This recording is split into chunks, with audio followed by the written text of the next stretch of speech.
చాలామంది success success success అని పరిగెత్తుతూ ఉంటారు కదా.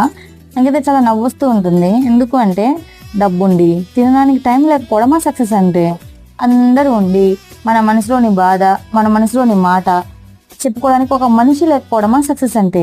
చేతి నిండా డబ్బుండి కడుపు నిండా ఆకలి ఉండి వెదవ దిక్కుమాలిన డైటింగ్ల పేరుతో కడుపు మార్చుకుని బ్రతకడమా సక్సెస్ అంటే? సన్ రైజ్ సన్సెట్ చూడడానికి వీకెండ్ వరకు వెయిట్ చేయడమా సక్సెస్ అంటే? చివరికి కన్న వాళ్ళని పుట్టిన ఊరిని చూడడానికి పండగలు పబ్బాల పేరుతో ప్లానింగ్ చేసుకుని ఊరికి రావడమా సక్సెస్ అంటే? నా దృష్టిలో సక్సెస్ అంటే నిజాయితీగా బ్రతకగలడం, without any fear, without any filter మాట్లాడగలగడం. ఇదే చివరి రోజు అయితే మనం ఎంత నిజాయితీగా హ్యాపీగా ఉంటామో అలాగే ఈ మినిట్ని ఎంజాయ్ చేయగలడం. ఎండ్ ఆఫ్ ది డే పడుకోబోయేటప్పుడు మన మనసుకి okay we are done our best, ఎవరికి ఒక్క రూపాయి కూడా అన్యాయం చేయలేదు అని బ్రతకగలగడం.